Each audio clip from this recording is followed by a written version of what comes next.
Nous sommes rendus à la dernière articulation de la journée en ce qui concerne nos activités scientifiques. Et comme le prévoit le programme, nous accueillons la conférence du jour qui sera donnée par deux de nos collègues qui nous ont fait l'amitié de se joindre à nous dans ce moment de rencontre, de partage, mais également de peut-être d'amitié dans ces moments où le monde est peut-être en quête d'une inspiration, d'une vision, d'une nouvelle orientation. Et justement, le docteur Cyriel Mengo-Martineau et docteur Vincent Ribaren, qui est par ailleurs le directeur, les deux appartiennent à l'IFRA nigérien, mais Vincent, si je ne me trompe pas, est le directeur. Je crois qu'il collabore étroitement avec Cyriel.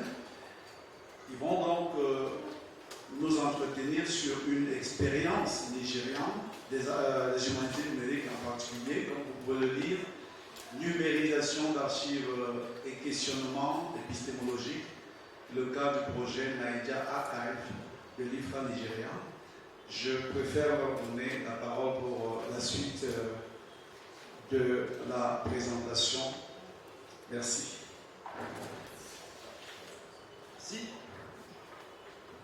Merci, bonsoir à tous et merci d'être restés. Donc, Cyriel Mengo-Martineau, je suis effectivement pensionnaire scientifique à l'IFRA Nigeria depuis septembre 2019. Je suis politiste, j'ai eu ma thèse en sciences politiques à Sciences Po Bordeaux en 2018, voilà, pour que vous voyez un peu d'où je viens.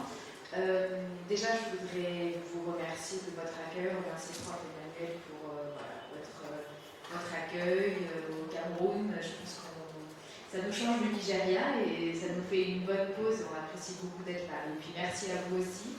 Donc on va vous parler effectivement de un de nos projets en humanité numérique qu'on mène à l'IFRA Nigeria. Donc pour que vous sachiez, l'IFRA Nigeria, donc Institut français de recherche en Afrique, c'est un UNIFRE, donc une unité mixte institut de recherche français à l'étranger, qui fait partie d'un réseau de 27 instituts français de recherche à l'étranger, et notamment en Afrique subsaharienne, on a Nairobi, Johannesburg, Addis Abeba, Khartoum. Et nous, on a donc compétences sur les pays anglophones d'Afrique de l'Ouest, plus Bénin, Togo, Burkina, Niger et Cameroun. Donc ça fait beaucoup de pays de compétences, même si le fait qu'on soit basé au Nigeria, qui est déjà un grand pays, comme vous le savez, fait qu'on est beaucoup concentré sur le Nigeria, mais on est aussi très heureux d'être là pour pouvoir aussi entamer, pourquoi pas, des collaborations. Notamment sur ce volet humanité numérique. C'est notamment Vincent, qui est à César, qui a engagé tous ces projets quand il est arrivé à la tête de l'Institut l'année dernière. Voilà, ce que je voudrais dire aussi, c'est que l'IFRA est financé à la fois par le ministère des Affaires étrangères et par le CNRS, et que les projets dont on va vous parler sont financés par le ministère des Affaires étrangères français, qui est très intéressé par ces questions de patrimoine. Voilà, sur notre présentation, donc on va vous parler des aspects un peu techniques et suivre notamment un projet sur la numérisation d'archives que l'on mène. Et en fait, ce qui nous a aussi intéressé, ce qu'on voulait échanger avec vous et aussi avoir vos retours, ce qui nous a marqué tout au long du projet, c'est à quel point les questionnements éthiques et réflexifs étaient présents tout au long du projet. Pas seulement à la fin ou au début, mais vraiment un peu le retour d'expérience. Et moi qui débute complètement dans ces projets-là, ce qui m'a paru le plus important, c'est à quel point les outils technologiques, des fois, peuvent un peu nous dépasser, ou ça nous enthousiasme parce que c'est super et ça ouvre tout un champ de possibilités. Mais en fait, ces outils-là doivent être au service d'une question de recherche et d'une démarche de recherche qui est donc marquée par aussi des temps de réflexivité et des allers-retours entre ces questionnements éthiques et ces réponses technologiques. Donc ça, c'est vraiment quelque chose, je pense, qui est important. Et donc c'est pour ça qu'on va vous montrer un peu les différentes phases du projet, sa logique, et du coup, à chaque fois, réinsérer ces questionnements éthiques dans ce processus-là. Merci.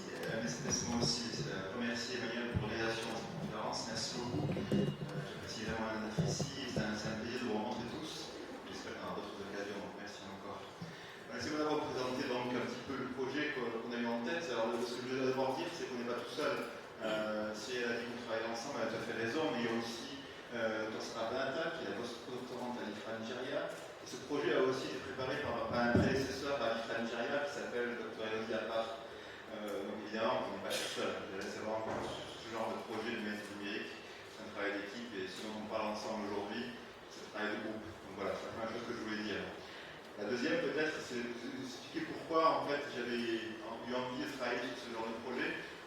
part, c'est que comme un prédécesseur, Elodie Alpart, et comme d'autres personnes qui travaillent sur d'autres pays, on s'est rendu compte qu'il y a beaucoup d'archives en fait dans les pays africains. Ce qu'on oublie parfois, on dit souvent que l'Afrique a un continent rural, c'est tout à fait vrai. Il y a aussi beaucoup de papier aussi en Afrique. On dit les deux sont vrais quelque part. C'est une chose qui me tenait à cœur d'étudier. Et parce que moi-même je suis historien, vous avez pu vous en rendre compte, c'est que petit à petit je me suis rendu compte qu'il y avait beaucoup de papiers disponibles au Nigeria au XIXe siècle, en particulier au début de la période coloniale, pendant la période coloniale, mais ça continue après. Et ça ne se termine au Nigeria qu'après la guerre de Biafra, au moment des plans justement structuraux des années 80. En gros, il y a beaucoup d'archives au Nigeria, qu'elles soient publiques évidemment, et nous allons voir aussi la question privée, parce que c'est la question du privé. Ce qu'on dit souvent quand il y a pas de papier dans les pays africains, c'est pas tout à fait vrai non plus. Pourquoi? Parce qu'il y a aussi beaucoup d'archives privées. C'est le deuxième point, la deuxième chose que je voudrais souligner aujourd'hui, c'est que non seulement, oui, il y a des archives publiques, papier, mais il y a aussi des archives privées. Et c'est pour ça, en fait, que vous êtes intéressé aussi à toutes ces questions. Alors évidemment, au Nigeria, vous le savez, c'est pas un État qui investit beaucoup d'argent dans ce genre de choses. C'est un État qui a de l'argent, mais pas là. Donc, il y a ça comme ça. Il y a une formation à la conservation d'archives, mais disons qu'elle n'est pas forcément encouragée. C'est pas quelque chose qui intéresse vraiment les gens qui passent des diplômes aujourd'hui dans les universités nigérianes. Et aussi, un fait qui est assez fascinant à voir, c'est que beaucoup de politiciens nigérians ont très peu d'intérêt pour l'histoire de leur propre pays. Peut-être que vous le savez, il y a quelques années, le gouvernement nigérian avait enlevé l'histoire des programmes scolaires au collège et au lycée. Donc pas l'histoire. Aujourd'hui, c'est revenu. Il y a l'histoire au programme de collège et lycée. Et ça veut dire quoi? C'est qu'il y a des générations entières de Nigérians qui n'ont pas eu l'enseignement de leur propre histoire. Et des fois, c'était bizarre d'être l'Européen dans la salle, le blanc dans la salle, qui dit en fait, moi, je connais quelque chose sur votre histoire, mais c'est une autre histoire. Mais voilà, c'est basé sur ça. Voilà. Donc l'idée, c'était vraiment d'essayer d'apporter, de donner plus d'informations sur l'histoire du Nigeria à partir d'une numérisation d'archives publiques et privées, on reviendra sur les plus tard, et de montrer qu'en fait c'est possible de travailler avec ces archives, parce que c'est aussi une légende noire dans tous ces pays, dans plein de pays africains, et en particulier au Nigeria, qui est qu'on ne peut pas travailler avec ces archives. Et en fait, c'est pas tout à fait vrai. Cette légende est fausse, en quelque part. C'est incorrect. Donc, ma première idée, simplement, c'est de montrer, grâce à des petits sites, là j'ai fait un site pour presse, des catalogues d'archives disponibles. Voilà, par exemple, vous allez aux archives au nord du Nigeria, les archives de Kaduna, qui ont toutes les archives du nord du Nigeria, vont de l'est vers la frontière camerounaise, vers l'ouest, vers le Bénin et vers le Niger. Et là, vous trouvez plein d'archives, il y a plein de choses à voir. Donc, je veux encourager les gens à voir ces catalogues, et si les catalogues sont là, eh bien, comme ça, ils pourront évidemment aller faire des recherches. C'est aussi un point qui est assez marrant quand on parle de l'Afrique, c'est que beaucoup de gens qui financent la recherche en Europe la financent sur le fait qu'elle soit possible à réaliser. Et donc, ce genre de document prouve qu'elle est possible à réaliser. On peut le mettre dans une mesure de fond, en gros, c'est ça qui est intéressant. Ça aussi, c'est pour des collègues en Europe. La deuxième remarque que je voulais faire, c'est qu'il y a aussi beaucoup d'archives privées, et c'est vraiment un point important, c'est qu'au Nigeria, il y a beaucoup d'hommes politiques, de femmes politiques, de scientifiques, de gens qui gardent chez eux leurs archives. Et là, vous allez voir un exemple de ces archives-là. Pourquoi? Parce qu'en fait, ils n'ont pas forcément confiance dans l'État nigérian. C'est le mot qu'ils nous disent eux-mêmes, c'est pas moi qui me le mot dans la bouche. Mais c'est aussi, il y a aussi une idée très forte, c'est que chaque individu a le droit de se constituer sa collection au travers de sa vie, et c'est comme ça qu'en fait, que petit à petit, ils accumulent, ils créent une bibliothèque, et à cette bibliothèque s'adossent souvent des archives privées. Voilà. Donc ça, c'est vraiment très important pour écrire une autre histoire du Nigeria, qui sort à la fois des mythes sur le pays, mais aussi qui se base sur d'autres documents. Donc on peut écrire l'idée, tant qu'on va écrire l'histoire du Nigeria à partir des documents des acteurs, des personnes qui sont nigérianes, nigérians, et qui donc vont nous permettre d'écrire, d'avoir une image un peu plus correcte, un peu plus complète plutôt, de l'histoire du Nigeria. Alors, évidemment, on ne prétend pas écrire à 100% l'histoire du Nigeria grâce à toutes ces archives, mais l'idée c'est d'être un peu plus, d'inclure plus de gens. C'est ça l'idée. Alors au départ, on a évolué évidemment rapidement, je vous l'explique, c'est montrer que ces archives étaient disponibles. Donc on avait fait des cartes qu'on avait mis ensemble, on avait utilisé Google Maps simplement. C'était un système, on avait partagé un fichier Excel avec plein de chercheurs, de crowdsourcing, vous voyez. On leur avait dit, dites-nous, vous avez des sites d'archives, des gens avaient montré des choses, et donc on les rentre là, et vous pouvez le voir sur une carte ici, par exemple. Vous voyez, vous avez ça. Ça, c'est une première chose, une visibilité pour rendre ces archives, ces catalogues, tout du moins, ou la présence, l'existence, la simple existence des archives, plus visible. La seconde chose, c'était donc, comme je vous disais tout à l'heure, c'était la mise à disposition d'inventaire pour assurer le rayonnement et la fréquentation des archives. Cette fois-ci, le public, c'était pour qui on faisait ça? C'était pour des chercheurs étrangers, mais surtout pour des Nigérians, pour leur montrer que oui, il y a des archives au Nigeria, vous pouvez y aller, allez-y, vous allez trouver des choses qui vous intéresseront, des journalistes, beaucoup d'avocats y vont aussi pour des problèmes de foncier, souvent de conflits fonciers. Donc vous pouvez voir ça. Donc, vraiment, c'était ça l'idée. C'est à la fois pour des chercheurs nigérians et étrangers, mais aussi pour des professionnels nigérians qui voient d'eux-mêmes en fait, ce qui est disponible. Donc c'est ça l'idée, voilà. Disponibilité, de rendre les choses plus accessibles. Ouais, c'est ça l'idée de Niger Archives, l'archive du Nigeria. Et on est passé après petit à petit à une sorte d'idée, pour continuer, c'est cette sorte de j'imagine, voilà, une numérisation d'archives particulières dont on parlait ici maintenant. Donc, je vais vous parler d'un des principaux projets sur lesquels on est en train de travailler aujourd'hui. C'est le classement, la numérisation et la mise en ligne d'un fonds d'archives privé qui appartient à camarade Olaomi. Donc, Olaomi est né dans le sud-ouest du Nigeria. Il a été un militant socialiste toute sa vie. Il a également été professeur d'économie à l'université d'Ibadan. Et donc sa famille habite à Ibadan, vraiment pas très loin de l'université où Ifra est logé. Et donc il a été vraiment investi dans les années 70, 80, 90 dans la vie politique du Nigeria, notamment dans les mouvements de gauche, après dans les mouvements pro-démocratie, donc dans les années 90, et avec une orientation plus nationaliste ou régionaliste yoruba à la fin de sa vie. Donc, ce qui est intéressant pour vous expliquer un peu comment ce projet est venu à nous. Donc, on a été contacté par le Dr Saïd Husseini, qui travaille aujourd'hui pour le Center for Democracy and Development à Abuja, mais qui a fait sa thèse à Oxford sur les idéologies dans la vie politique nigériane, qu'on connaît, qu'on a aussi rencontré, d'où l'importance aussi des réseaux, du réseautage, de connaître des collègues, et qui lui-même avait vu une proposition du fils de Olaoni, donc d'Apooni, sur un forum de militants socialistes nigérians qui en fait expliquait qu'il avait conservé les papiers de son père et qu'il proposait de les mettre à disposition de chercheurs ou de militants. Donc quand on a entendu parler de ça, Saïd nous a contactés pour savoir si on serait intéressé, donc on lui a dit oui. Et en fait, parce que le monde est petit, on s'est rendu, enfin surtout le monde de la gauche nigériane est petit, on s'est rendu compte qu'en fait on avait un très bon collègue de l'Institute of African Studies où l'IFRA est hébergé, donc prof Shola Olorunyomi, qui lui-même était un ami de la famille de Olaomi, et donc ça nous a aussi permis d'avoir ces deux contacts, à la fois un plus académique et un autre plus militant et personnel. Donc on a été voir ce fonds en 2020. Qui était conservé dans une petite pièce attenante à la maison familiale, où Olaoni est lui-même enterré d'ailleurs. Et donc vous voyez à peu près l'état des documents. Quand on les a vus pour la première fois, il y avait environ 3 fois ce que vous pouvez voir là sur la photo, et comme vous voyez, les documents ne sont pas en très bon état. Donc quand Olaoni est décédé au milieu des années 90, je crois, 99, ces documents étaient très bien rangés. Donc, comme Vincent l'a dit, en fait, il y a finalement beaucoup de gens qui gardent leurs papiers.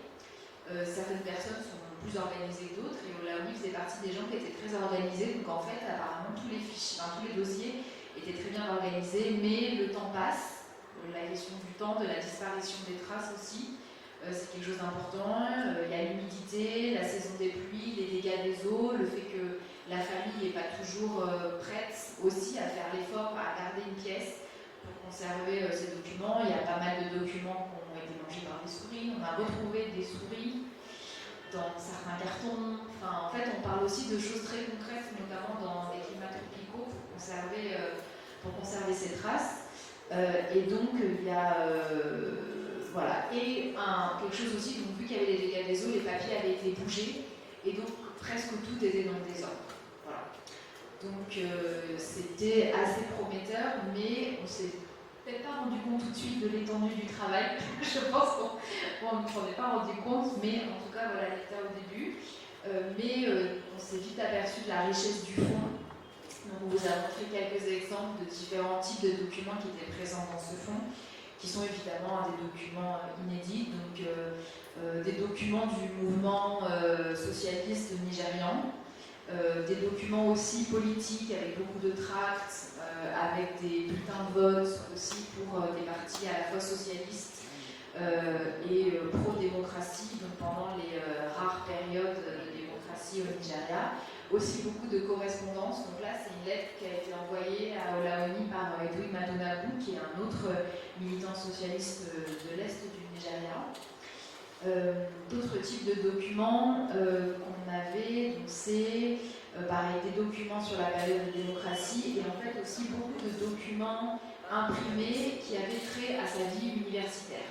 Donc beaucoup de textes qui n'étaient pas forcément tous on n'avait pas forcément tous l'auteur, mais qui parlent de différents sujets, à la fois sur l'économie, aussi parce que à l'époque il n'y avait pas d'email et donc en fait les gens se faisaient aussi circuler beaucoup de papiers. Donc on a pas mal de papers qui ont été écrits par des universitaires étrangers qui venaient au Nigeria, sachant que notamment Ibadan a été la première université créée au Nigeria, mais une université très réputée pendant longtemps, et avec aussi beaucoup de militants gauche qui passaient, des militants du mouvement anti-apartheid, d'autres mouvements de la gauche africaine qui passaient à Ibadan.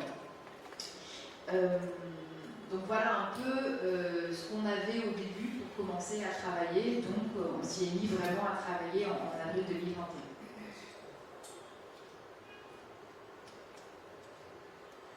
Et justement, on s'est posé la question comment est-ce qu'on a travaillé avec tout ça. Et ça s'est basé sur un travail que j'avais fait moi-même, dont je vous parlais à l'instant, pour d'autres projets qui sont là. Mais simplement, j'avais en tête cette citation de cette personne qui est spécialiste de l'Afrique du Sud, qui disait que les missionnaires du XXIe siècle viendraient avec des scanners. Donc l'idée de numériser les choses. Aujourd'hui, on emploie des scanners avec des appareils photo, mais c'était vraiment l'idée, c'est qu'il y avait une sorte d'une dimension un petit peu à la fois religieuse et un petit peu de salvation. On va sauver les gens. Et du coup, il y a quand même une sorte de mythe du sauveur blanc qui va débarquer avec son argent, son scanner, son appareil photo. C'est des choses dont je parlais hier soir, finalement, à la table ronde, autour de ce programme de numérisation. Alors évidemment, on le retrouve en particulier par rapport au Nigeria, parce que on ne savait pas dans quelle mesure on allait imposer des normes, à la fois des idées, des théories, mais aussi matérielles, dans ce projet-là. Donc évidemment, j'avais cette expérience de travailler avec Enable Apex Program ici, qui est travaillé avec Library, ou le Modern Enable Apex Program de l'UCLA. L'idée, c'est qu'on ne savait pas exactement comment faire, en fait. C'est un cas qui est toujours difficile. Et ça qui m'intéressait pour le faire au Nigeria, c'est comment travailler au Nigeria avec les autorités publiques, si jamais on travaille avec des documents publics, ou bien en travaillant avec des villes, des personnages, des partis politiques, et ainsi de suite. Alors évidemment, la question qui était générale, l'autre question qui se pose aussi, c'est qui tire un bénéfice de ces programmes de numérisation à la fin? Pourquoi est-ce que ça m'intéresse? Vous voyez que ça m'intéresse, c'est aussi, on est content de le faire, on va le faire, mais qui va en tirer bénéfice? Alors moi, je peux en tirer bénéfice moi-même pour mes étudiants, je me vois bien en cours à les utiliser l'an prochain rapidement, mais est-ce que des gens vont l'utiliser sur place? Alors comme on l'a apprécié à l'instant, c'est quand même une demande qui a été faite, dans ce cas-ci, le cas de Olaoni, par la famille de Olaoni. C'est une demande qui est passée sur un réseau de militants de gauche nigérians. On a été soutenu par un professeur de l'université, donc là en l'occurrence, la demande n'est pas de nous. Mais on était quand même disponible. Vous voyez, il y a une sorte de jeu qui est toujours intéressant à relater, parce que qui va demander en premier en gros? Et c'est un petit peu ça la question qu'on se pose tout le temps. En l'occurrence, pour ce projet-là, je pense que c'est pas mal, ça marche pas mal. Et pour d'autres, vous voyez, là je vais en faire un avec des journaux à Ibadan, et c'est vrai que là c'était plutôt à moitié-moitié, vous voyez, les deux allaient ensemble. Vous voyez. Dans ce cas-là, la question se pose bien, et on voit bien comment ça peut fonctionner. Est-ce que je peux demander? Merci. Alors justement, on va d'abord, une des questions qui se pose, qui est fondamentale, c'est pour la création du savoir, c'est un peu une question épistémologique quelque part, comment est-ce qu'on va créer le catalogue? Comment est-ce qu'on va mettre en ordre tous ces documents? Vous voyez, si elle nous a rappelé que c'était en désordre, Et finalement, on va se poser la question de comment on va le faire. Est-ce que moi, je ne vais pas arriver avec mes grands sabots, en bas d'un vivant d'Europe, avec mes idées, est-ce que je vais dire c'est comme ça qu'on fait, tac, tac, tac, tac, tac. Et des fois, c'est un peu le problème avec les archives. Mais aussi, c'est un peu le problème avec les normes d'ordinateur. Parce que les normes d'ordinateur, en fait, d'où elles viennent souvent le W3C et les autres, là, c'est souvent des consortiums qui sont basés aux États-Unis ou ailleurs. En fait, on a une double dose. On a la dose à la fois des archives, mais aussi la dose informatique, numérique, de normes imposées depuis l'extérieur. En l'occurrence, on a travaillé avec des archivistes nigérians. Le premier, c'était Mekabu, vous voyez, en l'été 2021. Et après, on a eu une suite d'archivistes qui ont travaillé avec nous, parce que c'était assez énorme au final, hein, c'était un gros travail de classement. Il y avait d'énormes salles, on va vous montrer en une seconde. Mais pour ça, pour vous dire que tous ces gens ont travaillé, on n'a pas voulu forcément imposer d'idées venues de l'extérieur. On avait une archiviste française qui était là pour guider un peu, mais ce n'était pas à nous de dire les catégories, les mots-clés, les structures exactement. Voilà, c'était aux gens de déterminer ça. On a eu, on ne peut pas se cacher, des petits reclassements à faire au fur et à mesure, parce qu'il y a des choses qui traînent. Ça arrive toujours, c'est normal. Et enfin, une sélection de ce qu'on va numériser, de ce qu'on va préserver, ou pas. Parce que certains de ces documents étaient tellement endommagés qu'on ne peut pas les numériser, d'autres étaient illisibles, ne serait-ce que par le temps, mais aussi parce que l'écriture du professeur Valoni était explicite. Donc ça ne se disait même pas sur un écran. Donc on a eu aussi un choix. Ce choix-là, quelque part, c'est moi, c'est nous qui l'avons fait, quelque part. C'est ce choix-là qu'il faut considérer, mais qu'il faut rappeler. Et c'est pas montrer maintenant la photo de tous ces gens, voilà les gens qui classent, vous voyez les archives, il y avait des tas, ils mettaient des petits tas avec des gros tas, vous voyez, ils mettaient des étiquettes dessus, donc c'était sympa. Je vous montrer le travail final à la fin, voilà à quoi ça ressemblait. Et voilà les questions qu'on peut se poser. Donc qui produit la classification? Voilà, c'est ce dont on vient de parler. À quelle norme répond-elle? Quelle vision reprend-elle? Est-ce qu'il y a un privé, public, universitaire? Dans ce cas-ci, vous voyez, on ne savait pas comment diviser la vie de Oni, parce qu'il était universitaire, il était militant politique, il avait aussi des vie privée, il y avait ses factures personnelles, il avait des radios, on était malade aussi, donc voilà, il y a plein de choses à lui. Est-ce qu'on doit créer des normes spécifiques pour ce fonds-là, ou est-ce qu'on doit respecter des standards internationaux? Quelle langue utiliser? Parce que 95% des documents sont en anglais, mais il y a 5% de documents qui sont en yoruba. Donc quelle langue utiliser pour la classification? Pour les mots-clés, par exemple. Tous les archivistes, laissez-moi vous dire, vous voulez tous utiliser que des mots anglais. Que des mots anglais et que le système de classification britannique. Ça, tout est clair. Donc il y avait un héritage colonial, c'est très clair, très très clair. Et on retrouve la même chose, hein, un pays souvent francophone, j'étais en Côte d'Ivoire et au Bénin aussi, avec des archives, les gens utilisent le système de classification français toujours. C'est fascinant d'ailleurs, c'est fascinant. Et en gros, ce qu'on a eu, il y a un autre problème qui est un autre problème, non, c'est pas un problème quelque part, mais c'est une question qui est venue, parce que dans tous ces documents, on a trouvé les documents d'une personne qui était complètement. Dont les documents avaient été avalés aussi par les documents de Laoni, c'est le document de sa femme. Et sa femme était sur la fiche précédente d'ailleurs, elle était candidate aux élections d'ailleurs, avant, était une poéticienne, était une féministe, elle avait été petit à petit, même on parle d'invisibilisation des femmes, mais là aussi on le voyait avec les documents. Vous voyez, elle disparaissait dans les documents. Bon, on a essayé, donc quelque part on a fait le choix de la faire réapparaître dans les documents quelque part aussi. C'est un choix quelque part aussi, parce que c'est nous qui la mettons en valeur. Et là, il ne sera pas un temps particulier sur cette question-là. Voilà.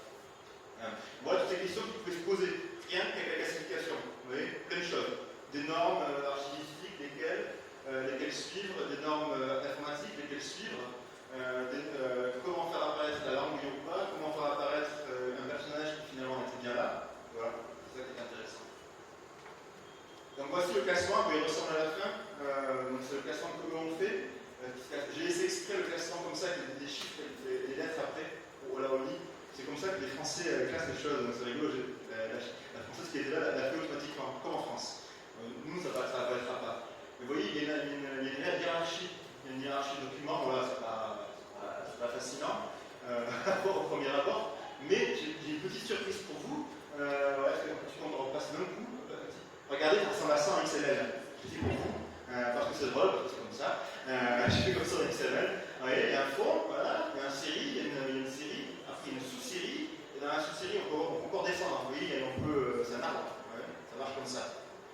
J'ai fait rentrer dans un système informatique issu des normes internationales, les normes internationales du Conseil international des archives, c'est les normes XML EAD, Et ça ressemble à la slide suivante. Est-ce que vous êtes prêts? Vous allez voir, c'est pas beau. Ça ressemble à ça. Ah, là, c'est dur, là, ça fait mal. Là, ça fait très mal. Mais c'est la machine qui l'a fait, c'est pas moi. Ça, c'est la machine qui l'a fait. Vous voyez? Et ça, c'est des normes internationales pour archiver ce genre de choses. Mais vous voyez, tous ces questionnements éthiques au départ, au final, ils se retrouvent un petit peu avalés par tout ça.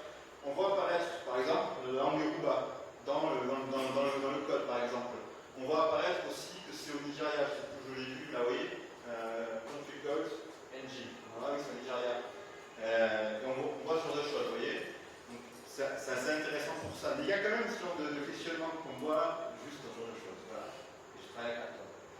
Je vais finir simplement par vous dire qu'il y a aussi un énorme travail de numérisation, mais qui vient après quelque part. Ça vient bien après, ces questions-là.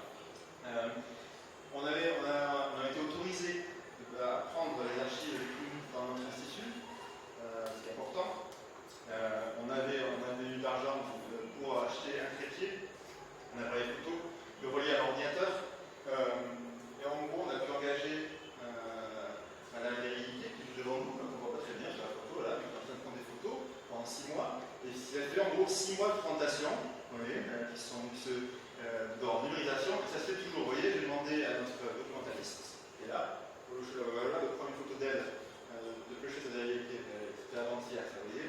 Donc ça continue toujours, c'est toujours en train. Et si vous voulez, plus tard, si vous avez des questions, je peux vous montrer à quoi ressemblent les archives numérisées. Elles sont là sur un disque dur.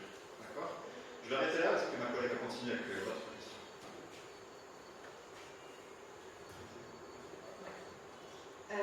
Donc effectivement, quand on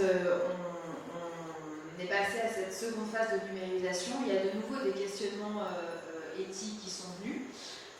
Déjà, sous quelle licence on va conserver ces documents. Donc, quelque chose qu'on a fait à l'IFRA Nigeria, c'est qu'on a déjà demandé à une avocate nigériane de nous faire un point sur la situation légale, un point sur les contraintes légales qu'il y avait au niveau du droit d'auteur. Et donc, le contrat, la convention qu'on a signée avec la famille de Olaomi respecte donc le droit nigérian.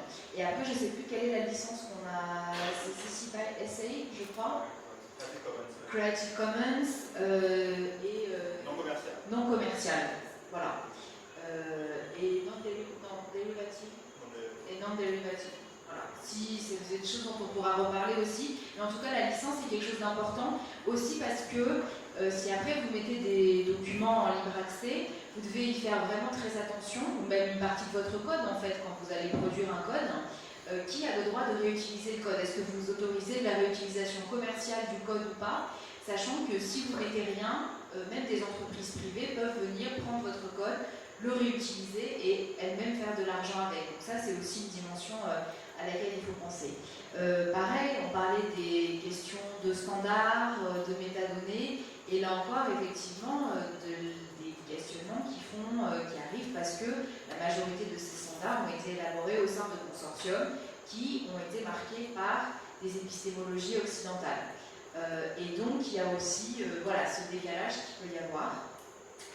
Et après, en plus de toutes ces questions éthiques, on s'est aussi heurté à des questions pratiques qui sont aussi des questions éthiques, qui sont où est-ce qu'on garde ces documents? Parce qu'en fait, on a, je ne sais pas combien, on n'a pas encore tout numérisé, mais quelle est la taille à peu près? Est-ce que tu sais un tétrage peut-être de données? Un peu moins. Et donc on parle quand même d'un montant de données qui est assez conséquent à héberger. Et là, ce n'est que des photos, c'est même pas de la vidéo ou du son. Et donc, où est-ce qu'on les garde? Et qui garde la copie primaire? Donc la décision qu'on a prise, c'est que la famille allait garder une copie primaire sur un disque dur externe, que nous, on allait faire une copie de ces documents primaires, qu'on allait conserver à l'IFRA Nigeria, et qu'ensuite, toute ou une partie de ces documents vont être mis en ligne sur un serveur. Mais effectivement, ça pose des questions en termes de souveraineté des données. Alors là, c'est le ministère des Affaires étrangères français qui paie. C'est fait par le truchement d'une institution française de recherche. Est-ce que ces données devraient être hébergées en France par Humanum, par Macala, par une institution de recherche française, puisque c'est financé par le contribuable français. Mais en même temps, c'est des données qui appartiennent à un Nigérian, à une famille, c'est des documents familiaux, à une famille nigériane nigériane, et évidemment, et qui concerne d'abord le Nigeria, qui concerne l'histoire politique